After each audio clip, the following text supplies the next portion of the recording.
अंतर्गत अपन को अभाज्य गुणनखंड विधि के द्वारा एलसीएम और एचसीएफ ज्ञात करना है। तो अपन इस प्रश्न को सॉल्व करना स्टार्ट करते हैं। सबसे पहले आपको पहले प्रश्न में क्या दे रखा है, 12, 15 और 21 तीन संख्या। सबसे पहले आप 12, 15 और 21 के अभाज्य गुणनखंड कीजिए।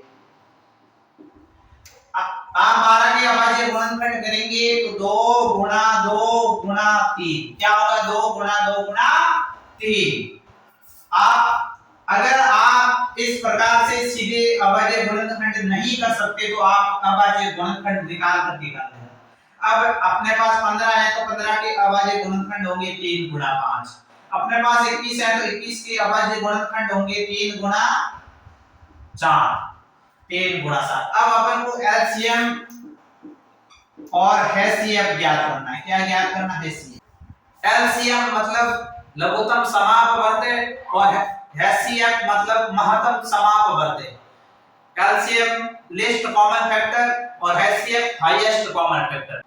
एलसीएम का मतलब ऐसी छोटी से छोटी संख्या जिसमें इन संख्याओं का पूरा पूरा भाग जाए, और एचसीएफ का मतलब ऐसी बड़ी से बड़ी संख्या जिसका इन संख्याओं में पूरा का पूरा भाग जाए। तो पहले एचसीएफ क्या है? एचसीएफ का मतलब इन संख्याओं में जो संख्या उभयनिष्ठ है, जो संख्या कॉमन है, उसको बाहर लेना और उनका गुणा करना, वही इन संख्याओं का एचसीएफ होगा। 2 इधर भी है लेकिन इधर नहीं है, फिर 3 इधर है, इधर भी है, इधर भी है, इसका मतलब इसका एचसीएफ क्या होगा? 3। 7 इधर है लेकिन इन दोनों में नहीं, 5 इधर है लेकिन इन दोनों में नहीं, इसका मतलब इसका एचसीएफ क्या होगा? 3 होगा। अब एलसीएम के लिए आप क्या करोगे? 2 इधर है तो 2, आपके पास में जो घात बड़ी है उसको बाहर लेना है। इधर 2 लेकिन इधर नहीं है, इधर भी 2 है, 2 को बाहर ले लो। फिर इधर 3 है, इधर भी 3 है, इधर भी 3, एक 3 को बाहर ले लो। फिर इधर 5 है, इधर नहीं है, इसका मतलब 5 को भी बाहर ले लो। और इधर 7 है तो इस 7 को भी बाहर ले लो। अब इनका गुणा करेंगे, 2 का गुणा 2 से 4, 4 3 12, 12 60, 8 संग 42। इसका मतलब इसका एलसीएम कितना आएगा? 420 और एचसीएफ कितना आएगा? 3। अब अपन दूसरा प्रश्न सॉल्व करते हैं।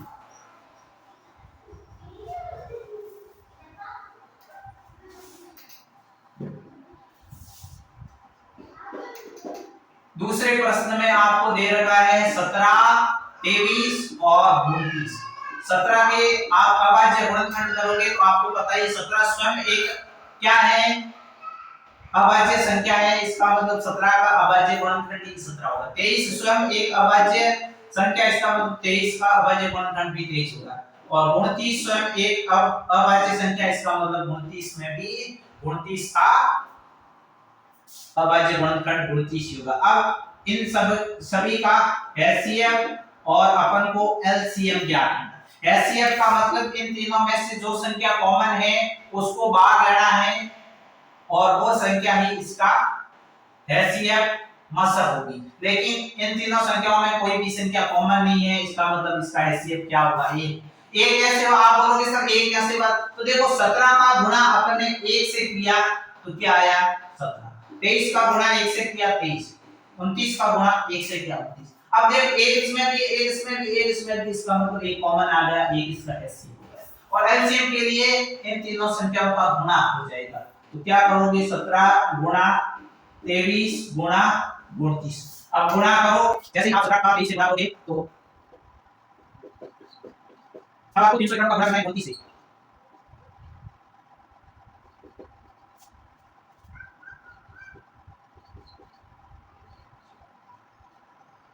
ग्यारह 339, इसका मतलब इसका एलसीएम क्या आया? 11,339 इसका एलसीएम है। अब अपन इसी ट्रिक से, इसी कांसेप्ट के आधार पर तीसरा प्रश्न सॉल्व करते हैं। सेम लॉजिक लगाकर आपको सॉल्व करना है। तीसरे प्रश्न में आपको क्या दे रखा है? 8, 9 और 25 दे रखा है। क्या दे रखा है?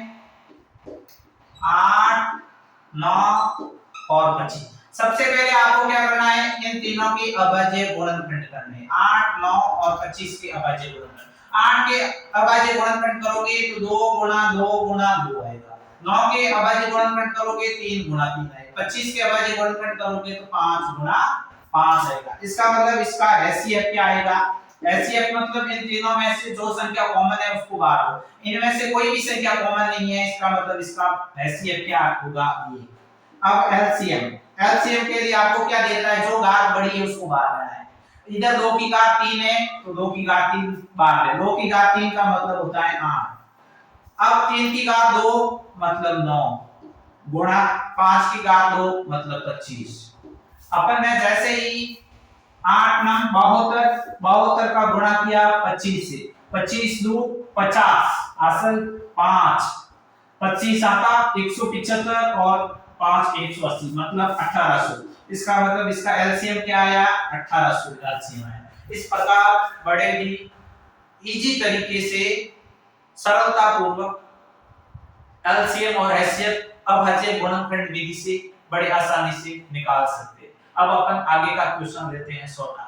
अब आपको इस चौथे प्रश्न में दो संख्याएं और एक एचसीएफ दे रखा है और आपको एलसीएम निकालने को बोला है। तो आप एलसीएम कैसे ज्ञात करोगे, आपको एक सूत्र आपको ध्यान में होगा कि पहली संख्या का गुणा दूसरी संख्या से करेंगे तो बराबर एलसीएम गुणा एचसीएफ होगा। इसका मतलब सूत्र क्या है,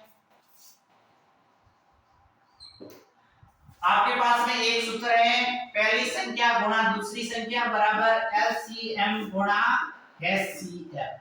क्या है एचसीएफ, आपको पहली संख्या दे रखी है कितनी 300 से, दूसरी संख्या कितनी दे रखी है 757 और आपको एचसीएफ कितना दे रखा है 9 और आपको एलसीएम क्या करना है ज्ञात करना है। तो अब आप क्या करोगे, दोनों संख्याओं का गुणा बराबर एलसीएम इनटू एचसीएफ द्वारा इस प्रश्न को सॉल्व करो। अब आपके ध्यान में एक सूत्र आपके ध्यान में ही होगा कि एचसीएफ गुणा एलसीएम बराबर पहली संख्या गुणा दूसरी संख्या। एचसीएफ कितना है 9, एचसीएफ आपको 9 दे रखा है, एलसीएम आपको ज्ञात करना है।